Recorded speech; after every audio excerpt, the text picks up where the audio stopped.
Record will show the presence of the jury, the defendant, and all counsel. You may continue with redirect, or begin redirect. Thank you, Judge.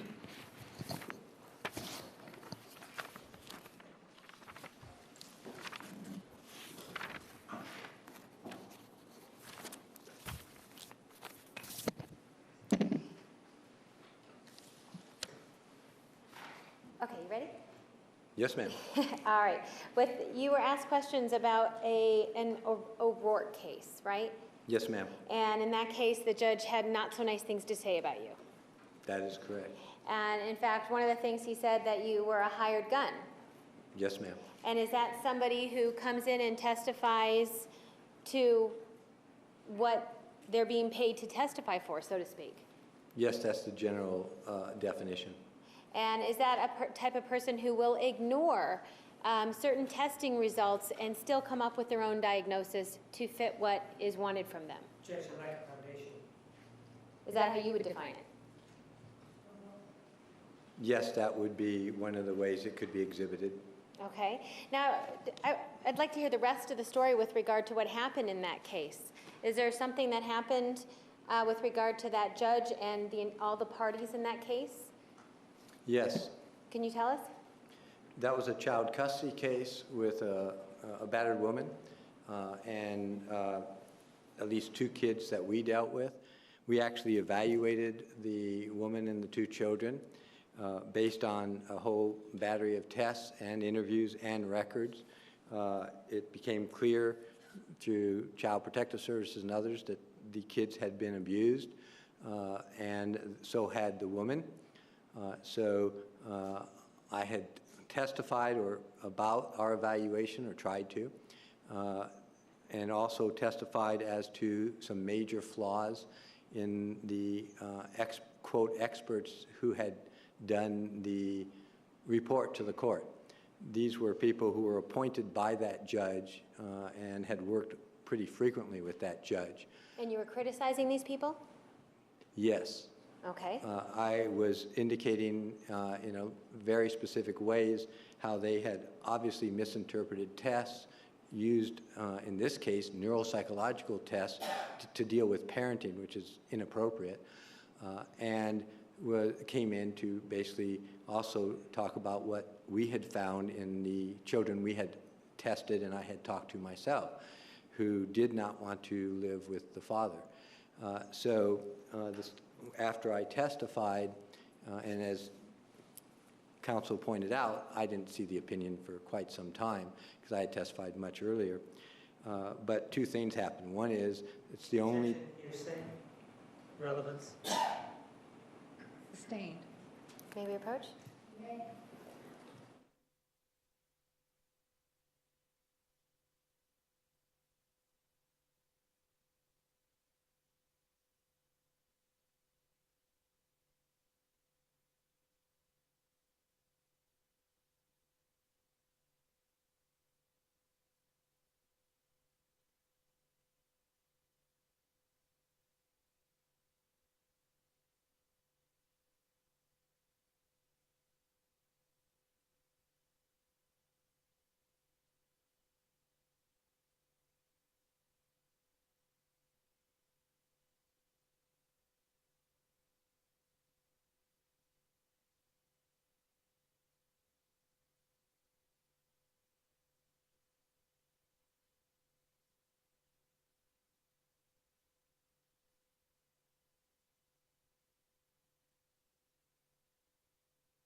With regard to this case, were there problems with, did people complain about the way the judge handled this case?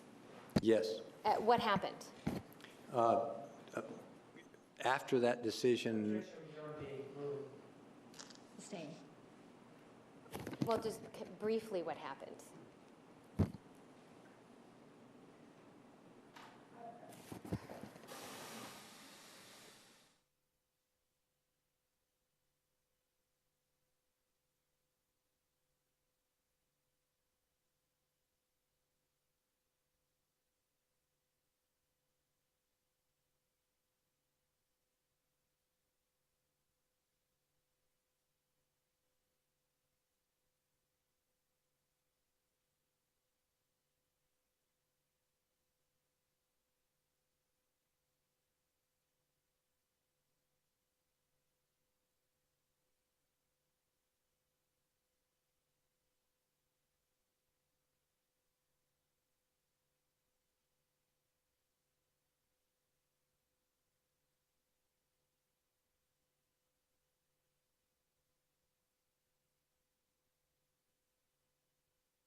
When, after this case ended, did the judge treat the other parties of the case rudely or inappropriately?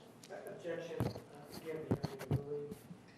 Overruled, you may answer yes or no. the other parties, meaning, Objection on the scope of your instruction. I just didn't, I needed to hear the question. People involved in the case. Were Yes. there problems with the way the judge treated people involved in this case? Yes, And did people complain about that? yes, And ultimately, after this case, did that judge resign? yes. Thank you. All right, so next let's talk about the Clark case. Okay? Oh, you Yes. were asked questions about the Clark case, right? Yes, ma'am. Okay. And that has to do with where you gave an affidavit. Yes, And in that affidavit, that was something that you included in that affidavit, your limited scope of what you were writing about. yes, I stated what the limitations and what I was basing it on. Okay, and basically there was no question about your honesty in the affidavit, was there? No, sir, no, ma'am. And so, but the problem was is that you just didn't have the time. Did you have the time to review all the information to be able to have a more comprehensive affidavit submitted to the court? No. No, It was a short time where they asked for it. I said I could only do X amount because I wouldn't have had the time. They said do it anyway. I did. I explained in the affidavit what the limitations were, what I had reviewed, what I did not. And then the ruling that was read was based on, because I stated I did not have the time, and the court ruled that, yes, this was not complete. It was based on hearsay, wasn't comprehensive, and therefore they weren't going to allow it. Nothing about me or my credentials or my integrity. And okay, so there was no issues with your actual your integrity with regard to this case, right? No, that is correct. Okay, and there was a French case you were asked about, right? Well, the name was French. Oh, I'm sorry. Yes, Yes, the name was French, not speaking French. correct. Okay, and what happened with regard to this case? We understand that your testimony was excluded, right? No, this was a kidnapping case. It was also a woman and children who had been abused. I wasn't involved. She had taken her child and fled and was arrested later. This was the kidnapping case. And I was asked to explain about the dynamics of domestic violence, the dynamics of child abuse. The judge did not allow me to testify legally is what's called the ultimate question. I was asked that, and then the judge said, no, you can't answer that part of it. But I testified for a full day, all of which was accepted and utilized. And in fact, the appellate court indicated that my credentials. Sustained. Oh, okay. So in other words, you were allowed to testify about everything you knew with regard to your expertise? Yes, Okay. And the judge made a legal decision to not let you testify about one particular area, right? that's correct. And did the judge say with that one particular area that that's up for the jury to decide? Exactly. And that's why you were not allowed to testify? Yes. And it had nothing to do with your credentials, did it? No, in fact. And in fact, did the court say that you had great credentials? Yes, and stated in the opinion. Overruled. Credibility. So, Yes. I'm sorry, yes? they Yes, the did say- judge actually stated, Objection beyond the scope of the question. Sustained. The question was, did the court actually note that you had excellent credentials? yes, they stated Objection that. beyond the scope of the question, yes or no?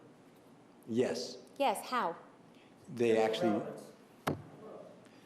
the court actually indicated and put in the record the correct, Judge, this is follow-up, it's follow-up to his, he opened the door. Approach, please.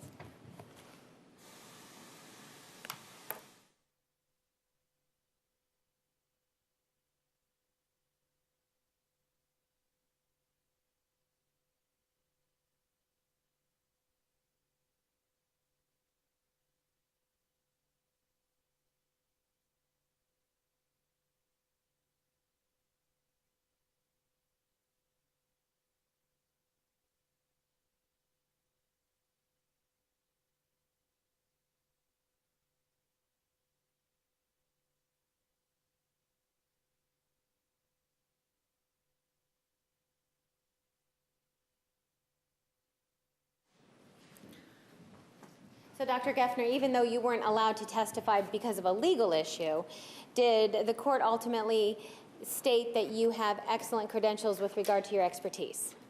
well, he did say I wasn't allowed to testify, Objection. couldn't testify about. Objection beyond the scope of the question, yes or no? What did he say? Objection, hearsay. Sustained. Okay, so, simple question. Yes, With ma'am. regard to this particular case, okay, on cross-examination, Mr. Martinez made it sound as though your testimony was excluded because you did something bad, okay? Yes, ma'am. So let's assume that's the way it made it sound. He made it sound. What I'm asking is, we've talked about the fact that what you were not allowed to testify was a minor part that was a legal conclusion that the judge said that's not something an expert can do. Is that right? Yes, Okay. And did the judge allow you to testify for a day about all the other things that you have an expertise? yes, And in fact, in the opinion, did the court actually talk about the fact that you have excellent credentials? yes. Okay, thank you.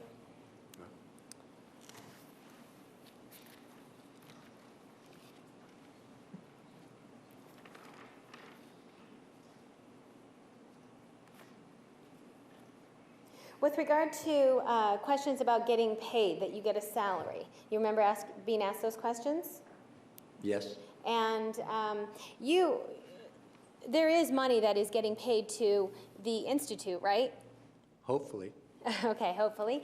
And this is a nonprofit institute? yes, And so that money is given to the Institute and goes into its budget, is that right? yes, And you don't personally see any of that money? that's correct. Okay.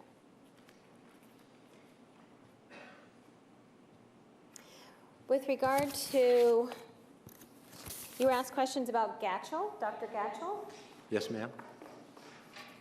and some studies that were done that Dr. Gatchell eventually had a study that talked about the MMPI and the floating profiles. Do you remember Yes, that? yes, All right.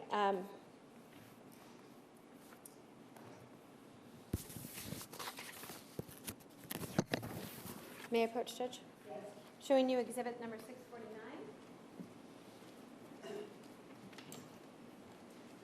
Is that the study that you were asked questions about? yes. Okay, and in this study, what is your opinion as to what this study says?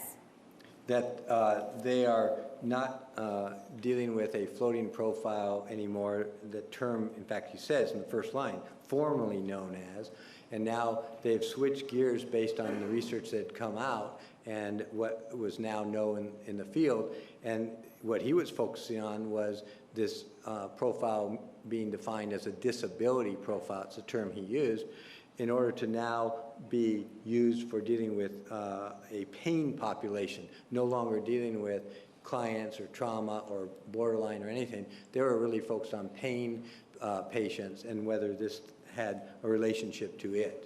Okay, so if I understand you correctly, then what used to be termed as a floating profile, in Gatchell's own article, he now says, we're not calling it that anymore, we're going to call it a disability profile. Is that one thing? Yes, because Okay. the research had now come out by this time and started being very clear that there was no such predictive factor and it shouldn't be used that way.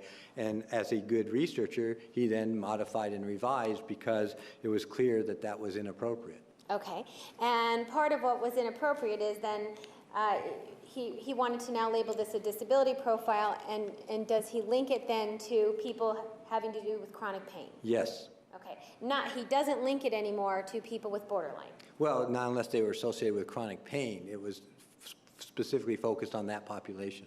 Okay, all right.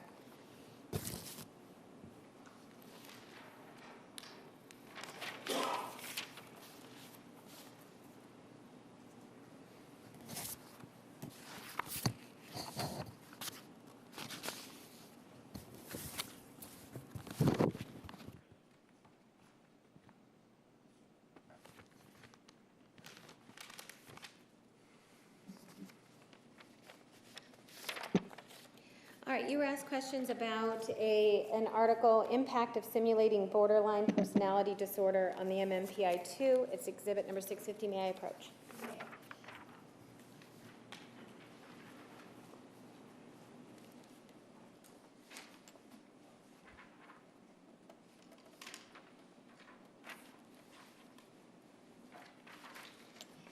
And I believe the prosecutor asked you to read a certain paragraph. Yes, he did. Okay, so do you have an understanding of what that article is reflective of? Yes, it was basically, yes. Yes, okay, what is it? It was basically looking at how people might do on the MMPI if they pretended they had borderline and those characteristics, and what scales would be elevated, et cetera, with that type of situation. Okay, and so does that article then tend to suggest that MMPI can diagnose borderline? No. What does it say about that? Again, it's not talking about diagnosing borderline based on this. It's talking about associations. There's an important difference in science and psychology about things associated with one thing versus being able to predict something. That's a major difference. When you use a test to diagnose, you're essentially predicting. There's lots of things that are associated with each other. Borderline personality happens to be strongly associated with PTSD. But you can't say that borderline predicts PTSD. So a lot of these studies are looking at, well, what are associated with each other, not to use a test to predict. And this particular article that I was not familiar with until he showed it to me, actually looks at what the profile is, and in order to fit this article, you have to have a specific criteria met. That's what they say that he did not have me read. The case we were having up there did not meet it. If you had the MMPI, I can show you. Are you talking about the validity and clinical scales? Exactly. Okay, so I'm showing you exhibit number 631. So we were talking before about, because he was talking about it being elevated. Well, this particular article itself that actually says that in order to be found this way, you would have to have a cutoff score on the F scale. This is the F right here. You can see that score right here, well, if you went up just a bit, is 79 right here. This article says to be considered in their connection to borderline personality, this score would need to be at a minimum cutoff of 96. So instead of 79, it would be up here. And it also said that the FP scale, which is this one right here, which her score, oh, I just didn't mean to cover it. Her score is, no, FP?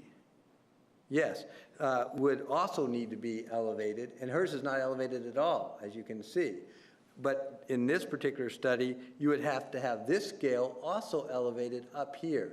So you would end up having a profile that looked something like this, way up there, which isn't relevant to this case at all because we don't even have that.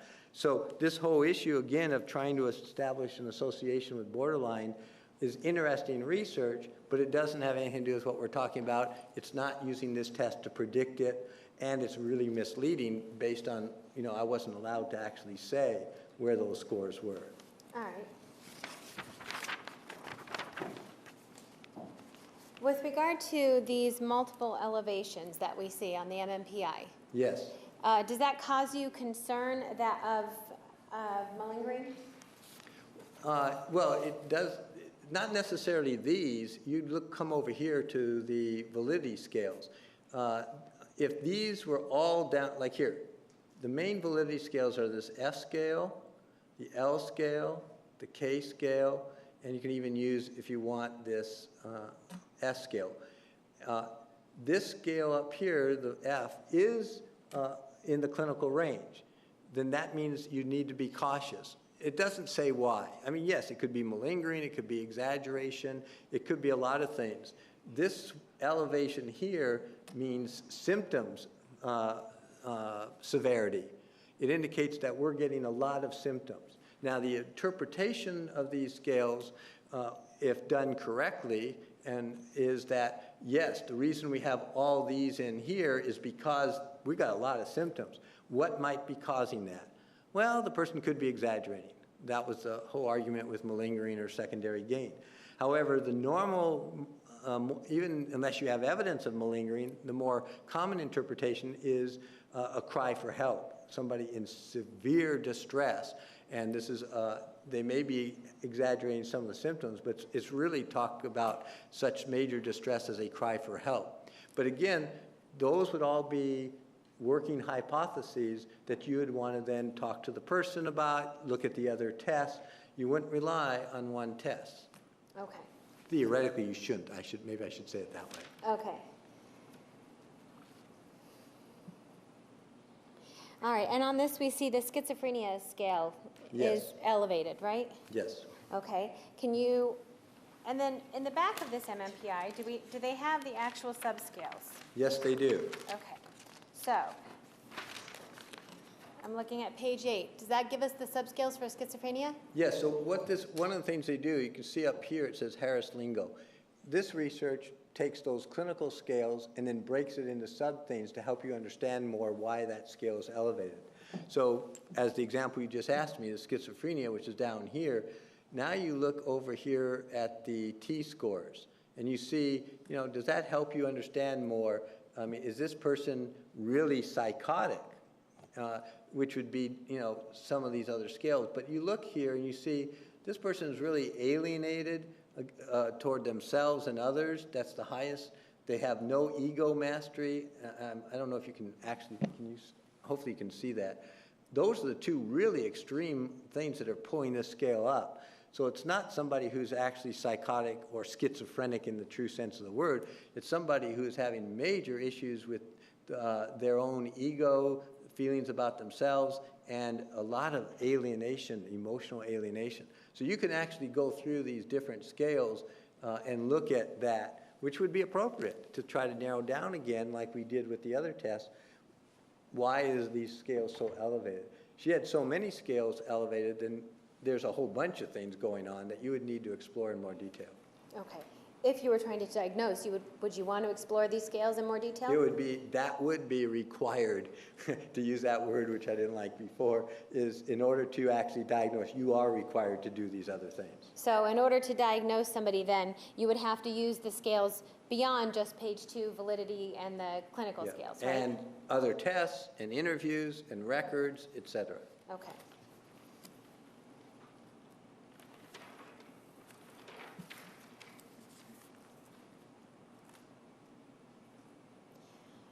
You were asked about the scales.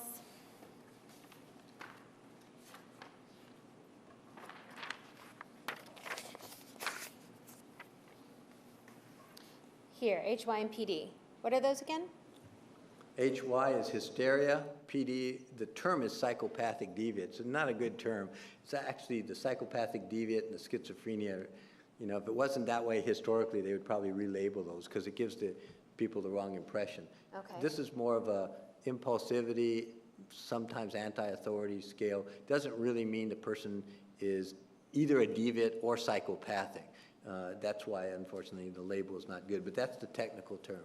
Okay. You were asked questions about whether or not these two scales were elevated. Do you remember that? Oh, yes. And then asked questions about whether or not, yes or no, if they indicated borderline personality. And you said you couldn't answer that as a yes or no. Why is that? Because, again, this test isn't designed to assess borderline personality. That's a different question than saying, could somebody with borderline personality end up with this profile? Yes, they could. But can you use this profile to reverse and say this person, because of this, has borderline personality disorder? No, that's not appropriate. I can probably design lots of different profiles that somebody with borderline or PTSD or some other diagnosis could end up, because that's not the way this test is to be used. Okay.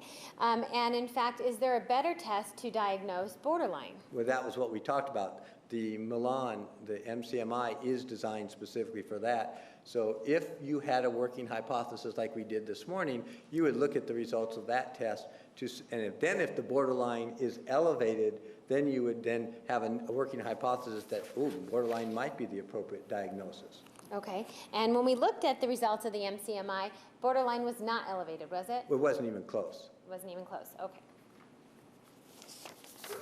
You were asked questions about the TSI Yes, ma'am? and whether or not you knew who created the TSI. Yes, ma'am? Dr. Briere? Yes. Do you know Dr. Briere? Oh, yes. Okay. And have you worked with him with regard to creating the TSI or testing for it? Yes, when he originally, I've known him for a long time, when he was originally designing this test, as I mentioned, we were one of the test sites for them and for him.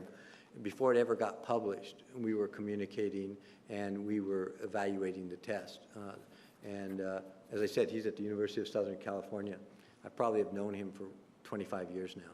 All right. With regard to the TSI, there was this conversation went back and forth about instructions versus mandatory to do the summary scales. Yes. When you have given the TSI, do you do the summary scales? Yes. Why would you do the summary scales? Because it gives you the complete use and picture of that test. I mean, it's like, why wouldn't you? Can you tell from the other scales if you're likely to have an overall trauma score elevated? Sure. But it's not just my guess or my experience. That's objective. That's not me. That's a computer scoring this based on the research. And yes, in fact, that scale indicates that trauma itself, as an overall entity, besides all the individual things, is a significant issue, clinical, and the other things. So you can have different scales elevated there that wouldn't necessarily show you that the trauma scale itself, overall trauma, like PTSD, was in the clinical range. That's what it does. It's not just an add-on. It's a really, these are, I mean, it's a key part of the overall interpretation of the test. And I'm showing you Exhibit 646. So we see the summary scales on the right. Yes. So there's no real reason not to do it. It's like saying, okay, I'm going to exclude this part of the test because I'm not interested in it, or, you know, what the heck. No test is going to tell you you're required to do it. They will tell you how you're required to administer it. They assume you're trained in using this. That's part of the ethical requirements. And they're assuming you know how to score and interpret it.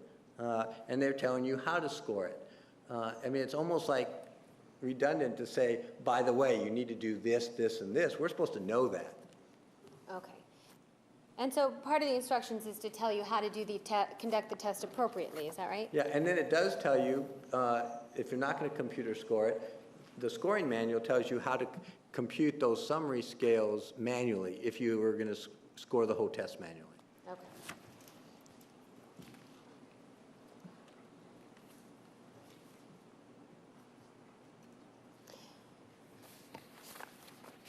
Okay, you were asked questions about this printout from a website. May I approach Judge? Exhibit 652. Yes, Does ma'am. that appear to be a printout from the website? It's likely a copy of website transferred into another website. Okay, at the top of that page, what do you see? Whose name is it? John Briere, PhD. Okay, and then the rest of that, can you tell who that comes from? Who Yes. writes the rest of it? Yes. Who writes it? That's the test publisher. That's right out of the test publisher's website. What they do to promote and advertise the test and tell you what's in it. It gives you the scales. It's talking about some of the research, which is what he was having me read, but it wasn't having me explain the whole thing. This is not from John Briere. This is from the test publisher, and it's talking about different studies that have been done using this. And then there's like 4 pages, 5, 6 pages of articles by people all over the country who have tested out or used this instrument in research and others, not just Dr. Briere. So this one thing he highlighted was talking about one particular study that the publisher highlighted, and I'm not even clear that Dr. Briere is the one who did that particular study. He tends not to work a lot with inpatients, and that's what that was about. But somebody evidently did a study that showed there's an association. But you can't say this is from Dr. Briere and that he's contradicting me or I'm contradicting him. There's, I mean, one, just to be accurate, 2, 3, 4. There are 4.5 pages of articles about the TSI that people basically all over the country and in other countries have done at the time this was produced. And I don't remember which, I don't know how old this is. Because obviously this isn't current, because the current one would have the TSI-2. So this is even an old version of looking at this. And I was trying to see if there's actually a date. No, I can't find a date on it. But this is obviously prior to the last few years that somebody pulled up, because everything now the publisher and Dr. Briere would have would be the TSI-2. Okay, and is there a difference between association and diagnosing? Yes, it's a large difference. So, to be clear, with the TSI, is that an instrument used to diagnose borderline? No, it is not. Can a person with borderline traits or borderline characteristics have elevations on the TSI? Yes, definitely. And do borderline characteristics, is there an overlap between borderline characteristics and PTSD characteristics? Yeah, actually, there's quite a large overlap because we know from years of research that borderline personality often comes out, or the characteristics, with PTSD. That's why I said this morning, if you have all these criteria for borderline, but it's all in conjunction with, at the same time, or after the trauma, you don't diagnose the personality, you only diagnose the trauma. You would have to have those traits prior to the trauma as well, and then you wouldn't eliminate the trauma, you would diagnose both. Okay. You were asked questions about the medical examiner's report, right? Yes, ma'am? And you are relying on what the medical examiner says in his own report, right? Definitely. And you're not trying to say that you are a medical examiner or a medical doctor, right? Both of those are correct. I'm not trying to say either. Okay. But in your expertise with neuropsychology, do you understand how the brain works? Yes, ma'am. And do you understand brain injuries? Yes, ma'am. And if in this report you were asked questions about the word apparent. Yes. Okay. Prior to seeing that, though, don't we see that Dr. Horn actually writes when he's talking about the brain that it is without gross evidence of significant intracranial hemorrhage? Yes. And then he says, or apparent cerebral injury, right? Yes. Okay. Regardless of whether or not you can examine a brain because it's decomposed or not, or anything like that, in Dr. Horn's own report, does he say that this membrane, the duramater, is intact? Yes. Is there any possible way for the duramater to remain intact if something pierced through it into the brain? Not that I'm aware of.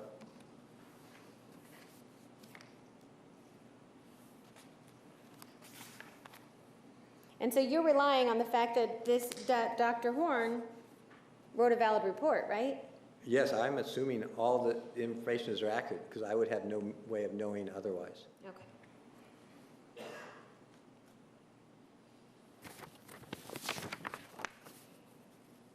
Okay, you were asked questions about the PDS test, right? Yes, ma'am. And you were asked questions about secondary gain, if a person has a reason to lie on the PDS test to make their symptoms seem worse than they are, right? Yes. And if a person were to lie on this and exaggerate their symptoms, at the end of this test, there is a symptom severity score, isn't there? Yes, there is. And I'm showing Exhibit 535.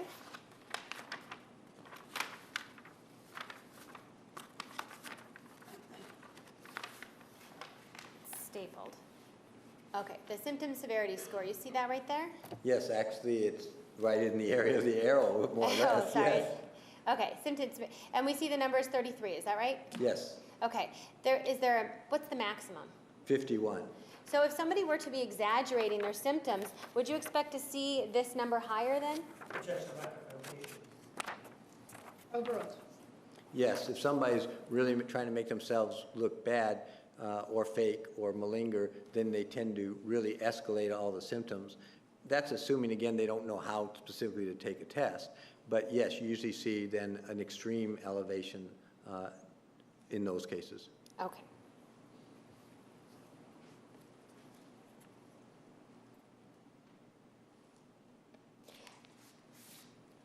And with regard to the medical examiner, again, you're not, the trajectory of the bullet, you're relying on what's in his report, right? Yes. Well, and knowing what he said is where the bullet ended up and where it went in, and knowing the brain. Okay, so based on what you know about the brain and what Dr. Horn says in his own report, can you tell us and give us an idea of where the bullet went? Yes. Okay, what is that? It looks like it went in on it, as I said it, or as he said, a downward angle in the forehead and ended up behind the cheek. Actually, he tells you how many inches from the nose and back behind the cheek, and it went through the nasal cavity, it's what he said, which is essentially either bypassing the brain or maybe going in part of the frontal lobe. But again, if it's going in the frontal lobe, it should have gone through the dura mater. So, but the trajectory is going down and ending up here and going in here.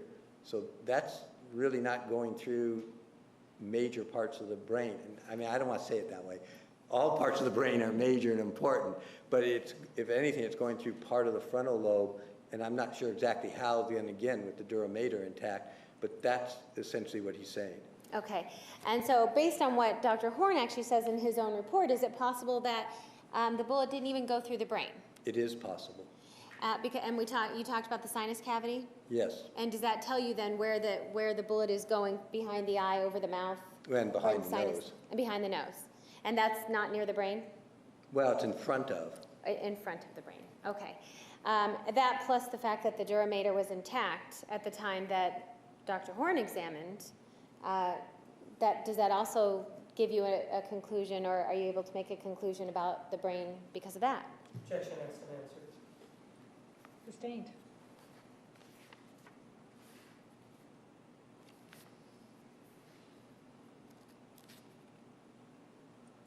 And with regard to the brain, if it did go through a part of the brain, somehow that Dr. Horn's report is incorrect about the dura mater, then it would be through the right frontal lobe, is that right? Yes. And based on your experience and knowledge with regard to the brain, does that cause any type of problems that would make the person immediately incapacitated? No. And is that based on just your experience with the previous patients you've had, or? No. Okay, what is that? What can you give us that answer based on? There are books written on what's called neuropathology. There are both medical, legal, and neuropsychology books. There are research articles, quite a bit actually done in Europe, that actually have traced brain projectors in the brain. They've actually studied with cases people have had different types of injuries to the brain from bullets and others, and what did and what did not incapacitate. They've actually laid out pretty clear criteria of the types of injuries you would need to incapacitate somebody. And based on those studies, a 25 caliber bullet going through the right frontal lobe, can you tell us anything about whether or not that would cause immediate incapacitation? Well, depending on, if it went into the brain, it would have to, well, no. Actually, a bullet, especially going through the frontal lobe here, in order to cause incapacitation, would have to essentially go through the motor strip that we showed on the diagram, which is back here, on the right side, which would then incapacitate the left side of the body. Somehow turn and go through and cause damage to the left side, which would then incapacitate the right side, and then somehow end up in the cheek. It's almost like a U-turn. And you'd have to see usually damage too, but you'd have to somehow impact the motor strip area or the brainstem or something to incapacitate a person, especially immediately. Okay, and that motor strip, is that located in the frontal lobe at all? No, not at all. Well, it's frontal parietal. It's at the back of the frontal and in sort of the center in the parietal area. Okay, but is it located anywhere near where you can tell, based on the ME's report, where the bullet went in? No, it is not. All right, thank you. Nothing further, Judge. All right. Dr. Geffner, the jurors have some questions for you. Yes, ma'am. How do you feel events such as incarceration, public accusation, and invasion of privacy on a large scale can affect tests such as the MMPI or MCMI? Well, for the MMPI, it can increase paranoia because it's not only that you think people are out to get you, they are. And so your paranoia scale can go up. If you're having depression, your depression scale can get elevated. Anxiety, if you're worried about the future, all those scales can be elevated on the MMPI. You usually don't see those elevated on the MCMI because that's supposed to be long-standing. It's like personality traits, something that's there back in history. So you don't usually see too much of a change. Where you would see it possibly on the MCMI might be those bottom scales like anxiety or trauma. If somebody is being traumatized by being incarcerated, which definitely can happen, then you could see an elevation in those scales. Is it possible that an individual could score very differently after a traumatic event, such as killing another person, as opposed to prior to the event? Yes. God. It depends on what test you're looking at. If you're looking at the trauma inventories, then obviously if you're talking about would the test be different before and after the traumatic incident, whatever it is, yes, definitely, because they theoretically wouldn't have been exposed to trauma beforehand. If you're talking about personality tests and others, then yes, they can be impacted too, because if that changes your personality, like let's say you're not really depressed before this incident, and then now afterwards, for whatever reason, you're severely depressed, that scale can go up. So yes, your scales can vary depending on pretty significant events going on in your life or in your environment. Please discuss the high and low scales on the validity side of page 2 on the MMPI test. Are we allowed to put it back up to do that? Yes. Okay. We did some of that already, but I'll go over it again.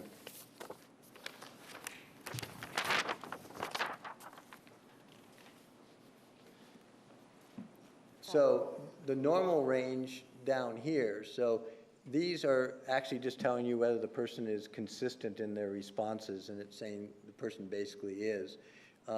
And this scale, the FP, is indicating whether the person has any kind of psychotic.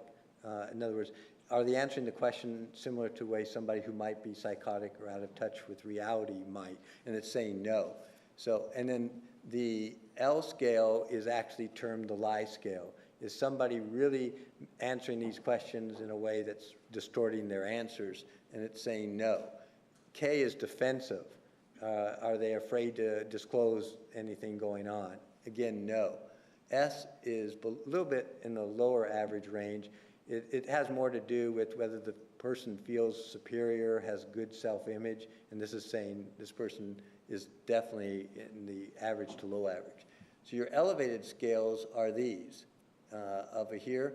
The F is the one we mentioned, which is the one that could be exaggerating symptoms or under severe distress or a cry for help. You don't know. It could be any of those. FB is just looking at those same questions on the second half of the test. So it's basically saying, does this person answering the first, remember this is 506, well you don't necessarily remember, but it's 567 questions, so it's a lot. So this is looking at consistency. Are they giving you roughly the same type of responses at the beginning of the half of the test to the second half? And this one, this FBS, which is the highest, is symptom severity. It's indicating that this person is displaying or exhibiting or expressing lots of symptoms. You stated it is not appropriate to use an old test if a new version has come out. Is it like that for everything? For example, Dr. Samuel stated he did not purchase the new DSM and was using information based on the old version. Does this cause any concern? Well, DSM is not a test. It's like a diagnostic manual. It's the things we use to make diagnoses. So it's giving you the criteria. So if I think somebody has PTSD, for example, then it tells you what has to happen, what behaviors, what symptoms to diagnose PTSD. It's like a guide for all mental health professionals on how you come up with a diagnosis, whether it's borderline or PTSD or anxiety or depression.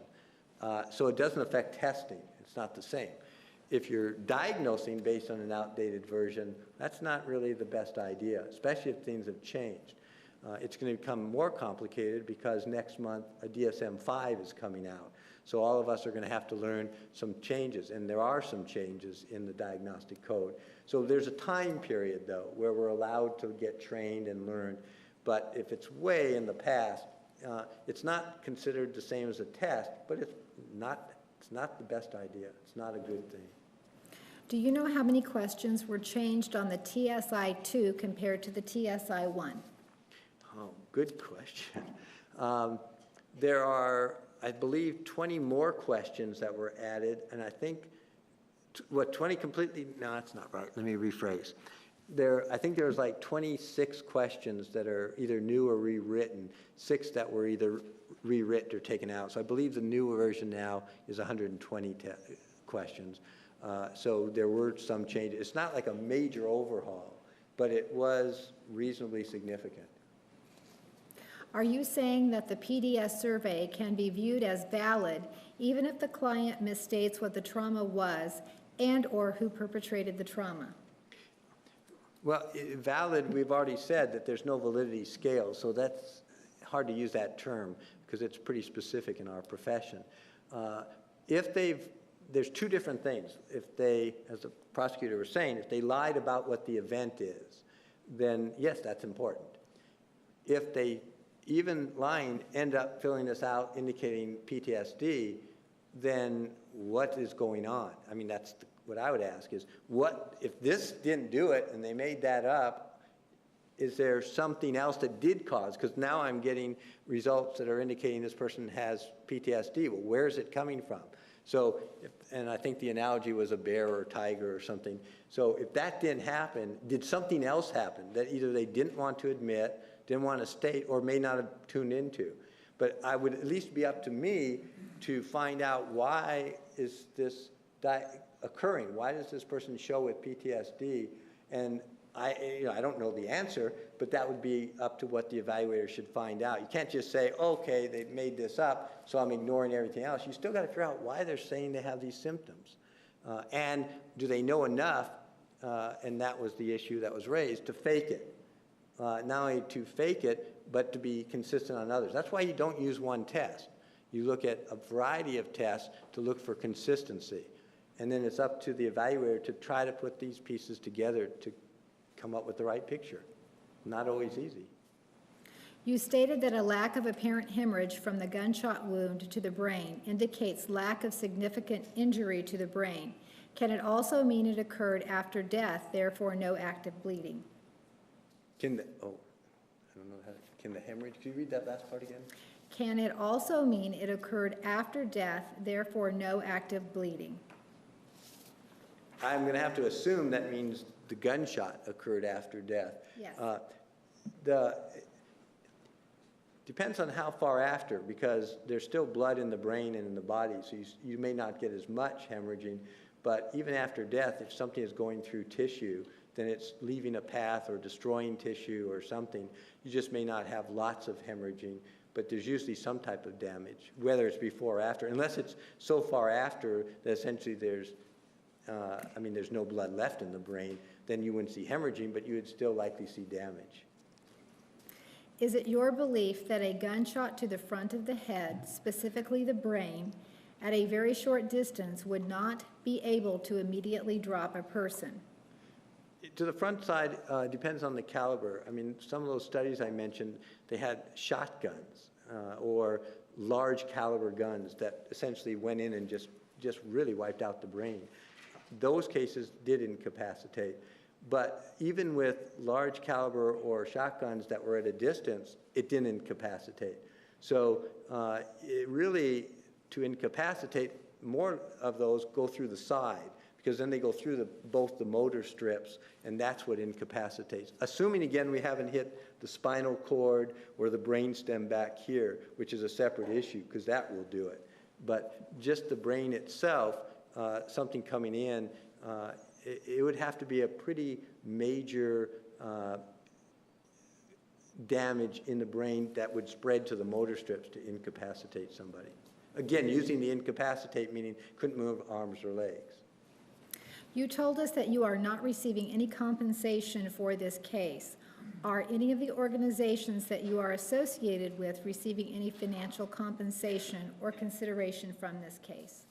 The Institute on Violence, Abuse, and Trauma, or the Family Violence and Sexual Assault Institute, that bills out for our services. Our general rate is $250 an hour, but we have sliding scales because we're nonprofit. So in this particular case, we started working in November.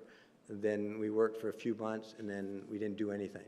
So we also bill out differently. Because we have a whole team, including, I mentioned, interns and postdocs, we bill out for them at like $85 an hour, 1/3 of the rate. But we still do have a sliding scale.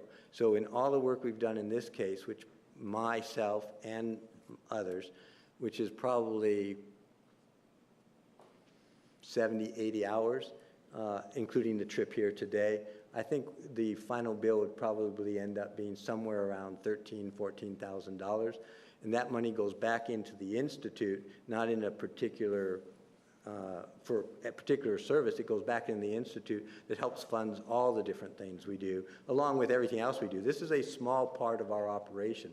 The clinical and forensic services is probably only about 20% of our budget with all the other things we do. When testing tests or renorming, are there attempts to manipulate or lie on the tests to see if it is possible to direct the outcome of those tests? Please explain. Yes, in fact, one of the studies that the prosecutor was handing me and talking about was a particular study getting people to pretend they have a disorder. Like that particular one was borderline. There's others that say, pretend you have these symptoms or malinger. Part of these validity scales here are created from research and looked at with people who try to fake it and see if the test picks it up. And it's revised based on the ability to detect those people and distinguish those people from others. So that is always ongoing. That's why these validity scales on all these tests are so important, because it gives you more confidence as a psychologist or clinician that the results are correct. Do you feel it is possible to manipulate the MMPI, MCMI, PDS, or TSI? Please explain. Well, I got to answer that in two ways. Manipulating one test as opposed to 4 or 5 tests is a different story. So with my knowledge of psychology in these tests, I could probably manipulate it to come out a certain way, because I've been using these for so many years. Or somebody who has the training that I do. Assuming we don't, then unfortunately you can go on the internet now and they'll tell you some things about the MMPI, or I don't know if they have the TSI on there. I haven't seen that one. But there are tests where people tell other people how to fake it or try to. But the reason to give a whole battery of tests is imagine what you, if you're trying to fake it, and do it in a way that doesn't show up as faking, would have to do to end up answering, say, 800 or 900 questions over several hours. Or if you're given a test now in 6 months or a year or two, remembering, if you're faking it, what you said before to get you the same profile. That's really unlikely. But that is the reason you don't just give one test, because it is easier to malinger or fake one test than a whole battery. That's why if one test indicates something and the others don't, you don't put as much weight in it. You don't go crazy over that one. When you get a consistent pattern, that really reduces the likelihood of somebody either faking it or something that's not real. That means you have to pay attention to it. Or, I'll rephrase it, you should pay attention to it if you're doing an appropriate professional job. If Dr. DeMarte had additional evidence such as interviews, journal entries, etc., to support her opinion of borderline personality disorder, would you expect to see that in her report? Yes. Did she include that information in her report? She included a little bit. She included some of the things that she indicated that she found in her interviews or records that she indicated would support borderline. In her report, most of these had to do with things after the incident. I shouldn't say that. After the interaction with Mr. Alexander. So there's a lot of things she quoted in there. And again, I don't know. I don't know if they're accurate, not accurate. I don't know what people actually said or testified. But based on her report, she indicated some of the things that she said supported borderline. If they indeed are accurate and they could be shown to go back, and not just one or two. In other words, borderline actually has like 9 criteria, and you have to meet 5 of it. But you can't meet one of it when you're 14, and one of it when you're 25, and 3 when you're 28, or whatever the age is, and then lump them all together. You have to have this pattern going back to adolescence, early adulthood that continued prior to the event. So if you have that, then that would be an appropriate diagnosis. But the second part of that is that doesn't give you the right to then eliminate. Sustained. With regard to criminal cases you have been associated with, is it common for defendants to score high on anxiety in any test prior to a trial? It's reasonably common if it's close by. It depends on how far away the trial is. But elevated versus clinically significant aren't always the same. If they're having a significant anxiety reaction, which would... Objection beyond the scope. Sustained. Shouldn't you consider the possibility that the years spent in jail and the possibility of a death sentence or life imprisonment will show up in your tests as anxiety, stress, etc.? Why do you assume that these traits were caused by the events that occurred in 2008? I'm not assuming anything. I don't know specifically what caused those results. That wasn't my role. I didn't evaluate her. I don't know what the other evidence that you've probably heard is. So I can't make that conclusion or decision. So I'm not assuming that. I'm telling you that these tests... Sustained. When you evaluated these tests, did you know they were Jody's or were they anonymous? No, I knew they were Jody's. I didn't know her or anything about it, but I knew it was from this case. Had you heard of the case prior to evaluating the tests? No. Do you think what you knew of the case or Jody could have affected how you interpreted the tests? If I knew about the details of the case, there is the potential for bias, especially if there's a particular agenda I had. But as I said, when I was asked to be involved in this case, I was basically given tests. I really didn't know anything about it. I mean, it became very clear that she was on trial for murder, for killing her ex-boyfriend, but I didn't even know the details, and neither did my staff. That wasn't even part of what we were looking at. We were looking very specifically at the test, and then over time, we found out a little bit more, but I wouldn't even venture to say I know what's gone on in the last 4 or 5 months. All right, are there any other questions? There appears to be another one in the basket. Counsel, please approach. Are there any other questions from the jurors? Looks like there is another one. Please approach.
Some additional questions. Yes, ma'am. Do bullets always travel in a straight line when going through a human body, or is there the possibility that a bullet can change its trajectory by deflection? Yes, if it hits something, it can. If there is the possibility of change of trajectory, can you give us with 100% certainty what the exact path of the bullet was? I could not. You indicated that the act of leaving out the summary scales on the TSI did not indicate Dr. DeMarte had an inadequate understanding of the TSI, nor did you receive any materials that indicated this. Was there something else that left you with the impression that Dr. DeMarte had an inadequate understanding of the TSI or any of the other tests you reviewed? Please explain. I was informed, because I didn't hear her testimony or know what she said. I was informed by the defense counsel that when asked about the summary scales, she did not know what they were or that they existed, and challenged the defense counsel on their existence or that there was such a thing. Not using it under an explanation is one thing. Not even knowing they exist. Overruled. You may complete your answer. Not using it or not knowing about it was of more concern to me. I mean, somebody can choose and say, okay, I'm not going to do this, and here's why. That wouldn't mean they at least know it and making an informed decision. So I then wouldn't have made such a comment. But also using it to try to then diagnose borderline and to ignore all the trauma symptoms is inappropriate. That suggests to me that this person is not really trained in either the issue of trauma or at least or the MMPI inventory. Similar with the MMPI, not using, not knowing about, or saying that all those supplemental scales we saw, content, are not supported by research or others is completely wrong. There are entire books that have been written over many, many years just on the MMPI by some of the psychologists and researchers who have been working on this their lifetime that shows all the research with all these scales. And so, again, if you say, I'm not going to pay attention for this reason, that's one thing. Not knowing how it's to be used is really a problem. And it makes somebody else like me wonder, are you really trained and know how to really utilize these instruments? Follow-up, Ms. Wilmot.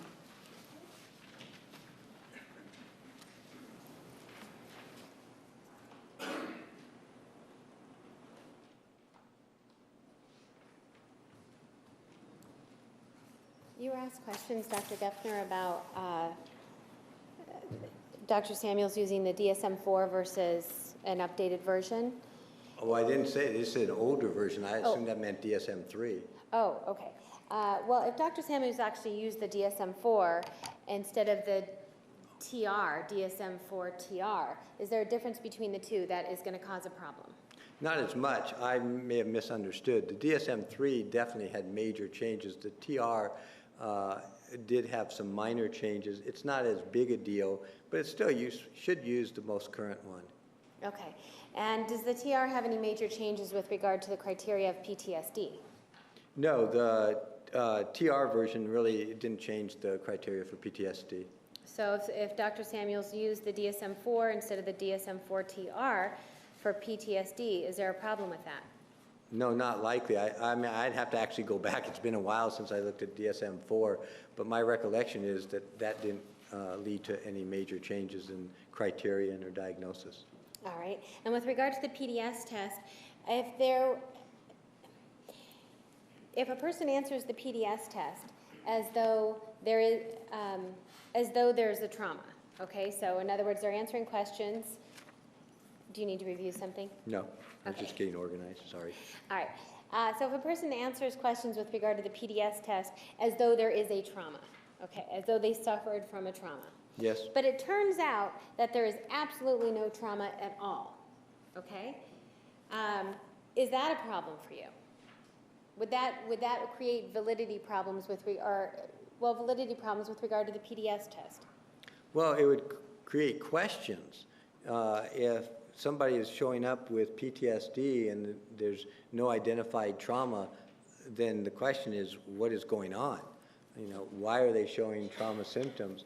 Did they have a trauma that they're not admitting to, a different event, or, you know, I mean, I don't have an answer for that, but that's the question I would need to answer in order to then dismiss that test. It's just unusual to say that there's no trauma anywhere, yet they show up with PTSD. That's harder to reconcile. Okay. Then is that different than if somebody answers questions on the PDS test about a trauma and specifically listing that a trauma occurred with regard to being assaulted and having their life threatened? Does it matter to you if that assault occurred by a stranger or by someone they knew? Does that invalidate the test? Actually, yeah, so, That was the question.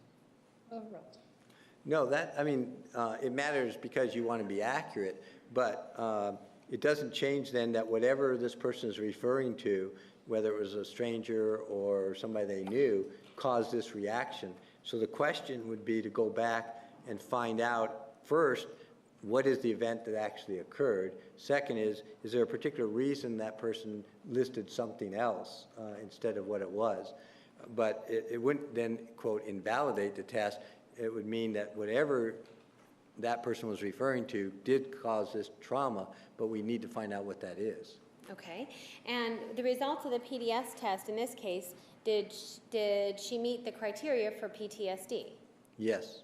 And is that consistent with the other tests that you reviewed with regard to the MMPI, the MCMI, and the TSI, two of them? Yes, they were all consistent with an anxiety or trauma type of diagnosis or disorder. Okay. You were asked questions about being able to manipulate tests. You remember that? Yes. And with regard to having, let's say, for example, these TSI tests, that there are two that are given by two different healthcare providers, right? Mental Yes. health people. And they're given a year and a half apart from one another. Is that right? Yes. And for their scales to be similar, to have similar elevations and similar results between the two TSI tests, what does that tell you about manipulating the tests or faking them? Well, first thing is you look at the validity scales. If the validity scales were elevated and it meant it wasn't valid, then you would worry about faking or something. With them being valid and two similar profiles over that long a time period with two different examiners, it would lend quite a bit of support to that being an accurate portrayal of what's going on with the person. That'd be very hard to fake that the same way a year and a half later. Okay, and with regard to when the TSI test given by Dr. DeMarte that we've discussed today, That particular test was referencing a certain time period, wasn't it? Yes, What was the time period that that test was referencing? 2007, 2008. Okay, and is that before Ms. Arias was arrested even? That's my understanding. Okay.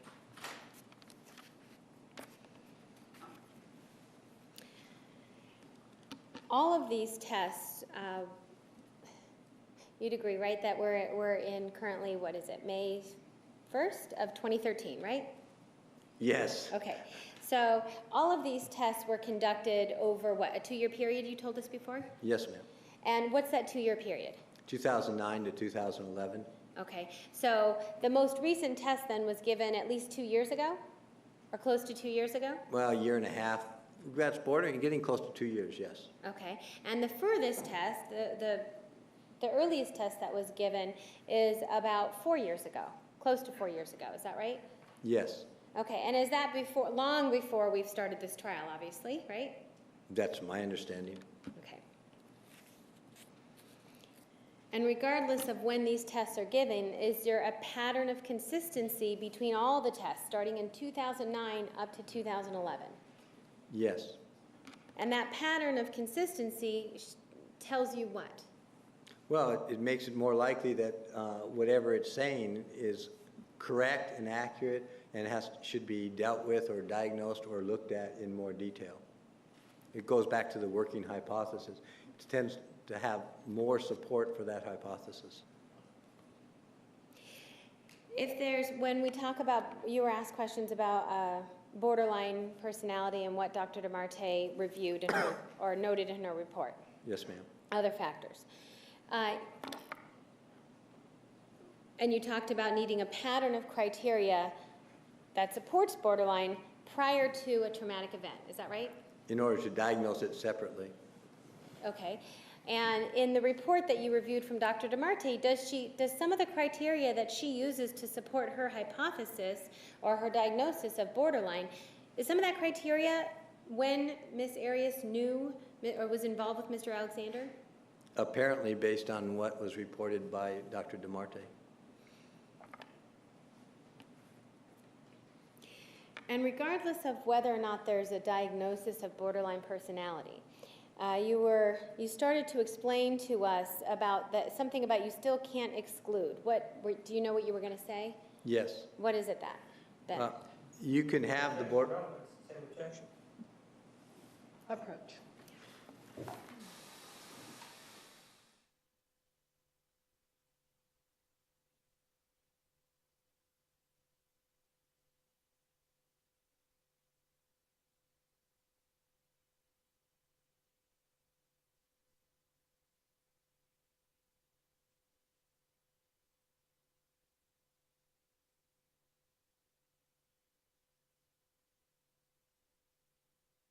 You may ask. So what were you going to answer about you still can't exclude what? I was going to say, you can't exclude the anxiety or PTSD. You can indicate and say that, yes, it appears this person, based on records and everything else, has borderline personality. But unless you have particular reasons, that doesn't negate the PTSD trauma. So all the tests that still show that, you'd have to explain. So you can't say, oh, she has borderline personality or paranoid personality, so I'm forgetting all the other stuff. What would be more appropriate, if you believe that, is to have perhaps two diagnoses: borderline personality that preceded the event, and either post-traumatic stress or an anxiety disorder or something in addition. Or you'd have to really justify why all these consistent results are being ignored. Okay. And you were asked a question about bullets and their path of travel. If it hits something, can it change direction because of deflection? Yes. Is this your particular specialty? No. Okay. But can you tell us, with your specialty as far as your knowledge of what the different centers of the brain do, if in this case we have a bullet that is going in on the right-hand side just over the eyebrow and eventually being lodged into the left cheek, okay? Yes. And we know that the medical examiner said that it went through his sinuses, right? Yes. Based on that information, can you tell us where the bullet would have had to have traveled, maybe have been deflected, to make this person incapacitated? It would have to somehow Well, two things. One is would have to have been deflected through both the right and the left motor strips to incapacitate them. If there's any other thing, like couldn't speak, couldn't talk, and others, there'd be other areas of the brain. Whatever you're saying that the person could not do, then those are the areas of the brain that would need to have been impaired, damaged, or injured to then cause that kind of incapacitation or reaction. And the motor strips are located more in the center of the brain? Yeah, technically it's called frontal parietal. It's sort of in the center, but inside also on both sides that I was showing on that diagram that we had up. Okay, and if we were going to have an arrow pointing from where the bullet entered to where the bullet eventually was lodged, would that arrow in any way touch those motor sensory areas? There's motor areas. Not to my knowledge.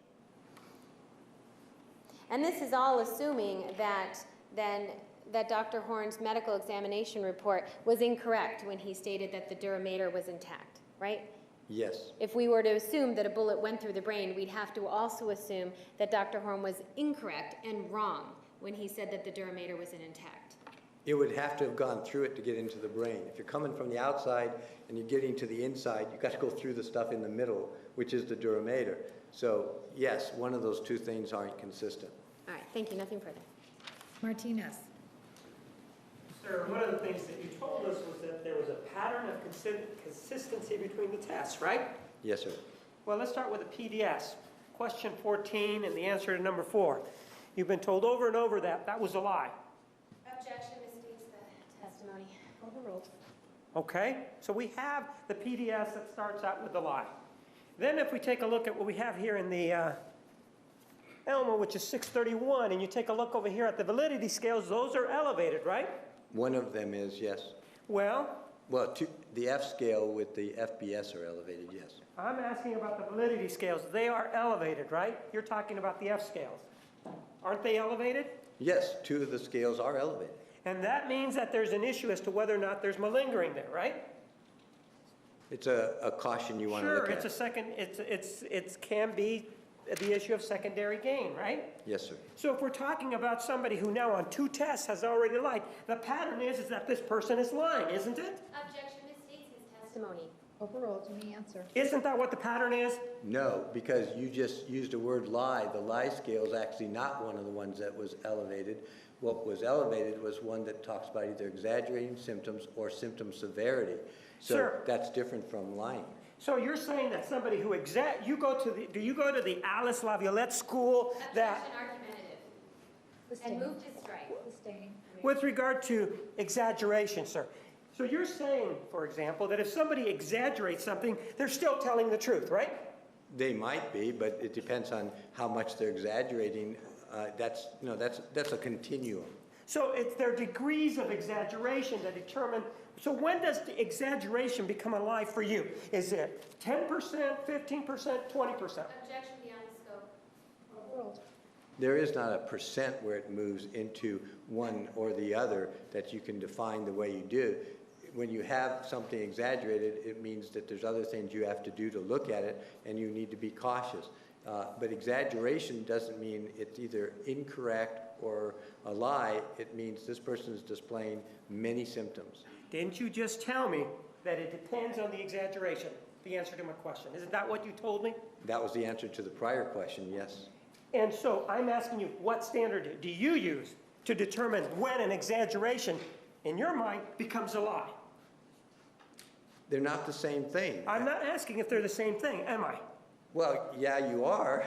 You're saying, when does an exaggeration become a lie? You can exaggerate something without the event that's being exaggerated being a lie.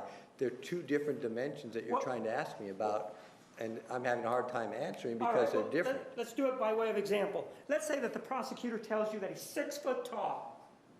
Is that an exaggeration or is that a lie? If we're talking about in this particular This case, prosecutor here, right. it would likely be both.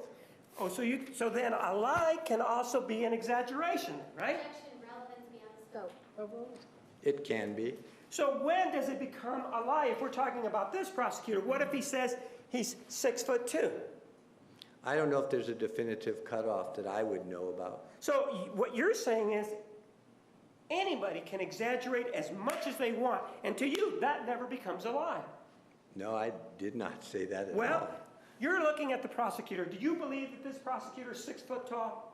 I don't believe so, no. So if this prosecutor told you that he was 6 foot tall and said, I'm exaggerating, would that be the truth?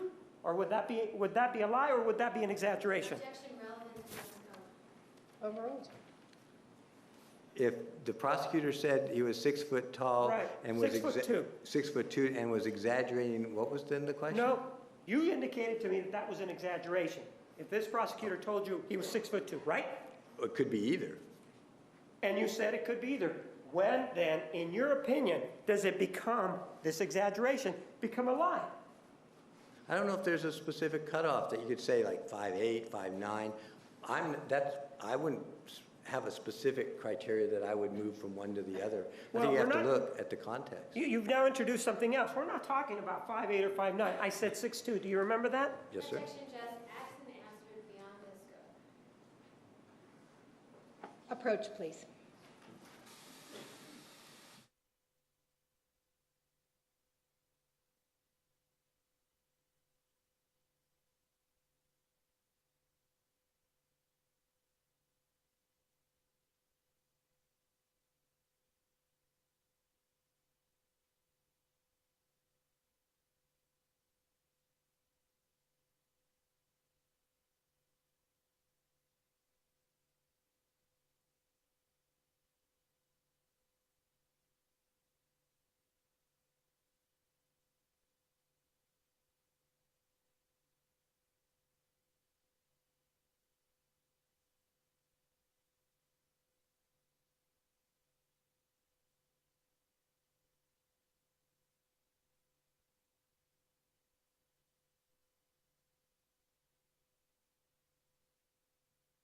Of when an exaggeration becomes a lie. In this particular example that we have here, exhibit number 631, we have what we call the validity scale, right? Yes, sir. And there's an indication that there's an exaggeration as to 2 of those scales, right? Potential. Well, they are clinical, aren't they? Yes, but as in- Yes or no? Are they clinical? Yes, They are above the threshold, right? they're above the clinical level. Right, the clinical level, which is which is what? The little line that we have there, right? Yes, sir. What's the number for that line? 65. Yes, sir. And they are above that line, 2 of them, right? Yes, sir. So if you, in this case, you not only have 1, but you have 2 of the scales that are indicating that there's an exaggeration here, right? No. You only have 1 then that indicates an exaggeration? No, they give you 3 possible indicators, which is what I tried to explain, but you cut me off. Those 2 don't just look at exaggeration. They give you 3 alternative possibilities when they're in the clinical level, one of which is exaggeration. Right. And what you're choosing to do as you sit there on the witness stand is ignore the exaggeration and just look at the other 2, right? No, sir. Well, let's talk about the exaggeration. That's what I want. Would you agree with me that 2 of them could be exaggeration, right? Yes. And exaggeration is the same thing or akin to or is in the same neighborhood as a lie, right? No, I actually think So I'm the going to answer is no. The answer would be no. And is there ever a time where you would consider that an exaggeration, as we have on the MMPI, would be considered a lie? Ever? I probably would not use the term lie with an elevation on the F scale. Would not be appropriate to use that term for that scale. So the answer is never, correct? For Yeah, you? correct. Now, with regard to this PDS test that was administered, you're familiar with that, right? Yes, sir. What you told us was that, well, if somebody gave me a lie with regard to the event that triggered or that is being used sort of as the basis for the post-traumatic stress disorder, what you indicated that you would do is, rather than saying, wow, this person is lying to me, and they may be lying about their trauma, what you said is, the trauma is valid, I want to know why they lie, right? No, that is not what I stated. Could it then be the possibility that if they lied about the event that supposedly caused this trauma, that it could also be true that they lied about the symptoms, right? Yes, could be true. So if we have a PDS test that has those sorts of characteristics to it that I just described, you still would consider it valid, right? No, the valid is not the correct word to use So on that. in this case, you've seen the PDS test, right? Yes, sir. Do you consider it valid, yes or no? I can't answer that yes or no.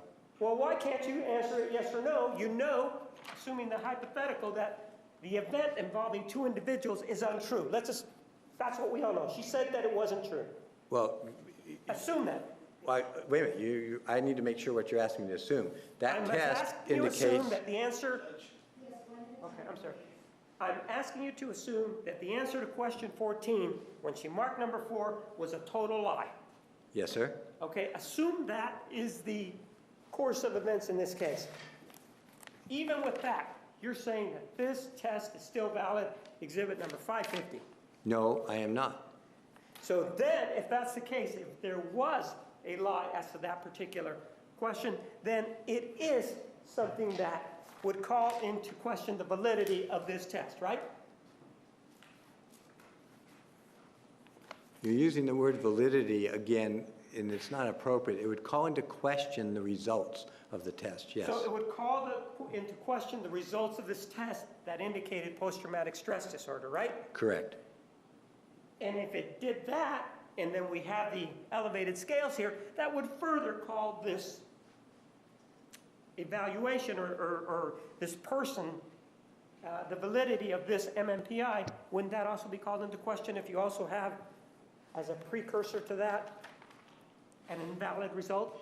No, you just now confused two things. This profile that you just saw, or that we have up there, is not an invalid profile. In fact, when you run the computer scoring, it says it's a valid profile, and it tells you what cautions. So this being a valid profile with various cautions is separate from saying that that one is invalid, and therefore this is now invalid too. You're again mixing apples and oranges. What you're saying then is that exhibit number 631 Yes.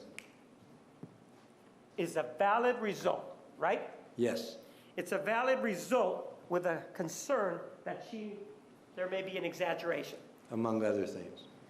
Sir, one of the other things that you also told us was that you were talking about the DSM-3. Do you remember being asked about that? Just recently, yes. Yeah, that DSM-3 came out 10 years ago, didn't it? I think it was longer than that. All right, how long ago did that come out? Boy, I'd have to look. I thought it was in the 90s. DSM-3, I believe, was in the 90s. I don't actually remember. It's been so long. It's a book that's probably no longer in print, right? Probably not. And now the book that people that are in this field use is DSM-4-TR, right? Generally, yes. And so with regard to one of the other tests that you talked about, the TSI, do you remember that? Yes, sir. The TSI, there was the TSI-1 and the TSI-2, right? Yes, sir. In this particular case, the TSI-1, when was it administered by Janine DeMarte? Summer of 2011. You have a month. I can look if you want. Please look.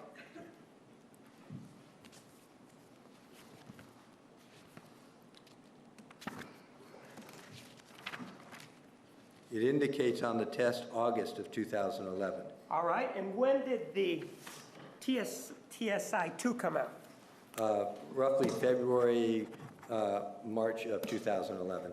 So February of 2011, right? Yes, sir. And the difference there is 6 months, right? Approximately. Wouldn't you agree that 6 months is a whole heck of a lot shorter period than 10 years? Yes, sir. And wouldn't you agree that in those 10 years, with regard to the other book that we're talking about, Objection, Judge, may we approach? Finish your question. with regard to those 10 years, wouldn't you agree that there are changes in this book that was published at least 10 years?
DSM-4, when was it published?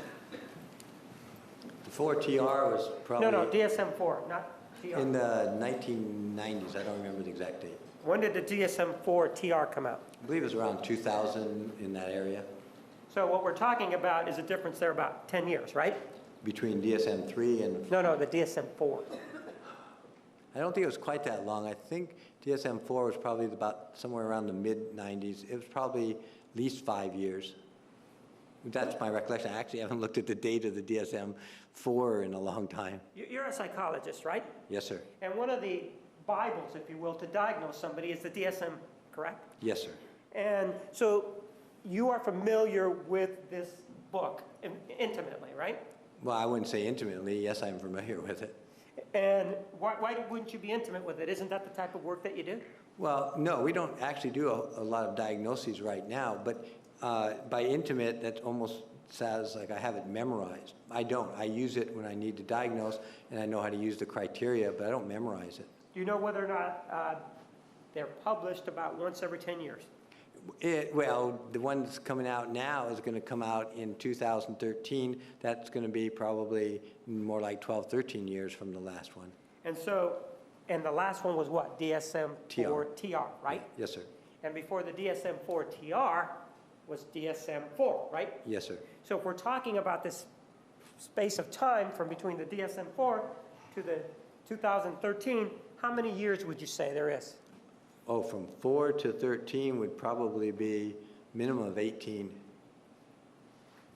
18, all right? Minimum. I have to actually look to really remember when the 4 came out. As I said, I don't really recall the copyright of the 4. And there are changes to the book when it's sent out, right? You mean published? Published, right? Yes, sir.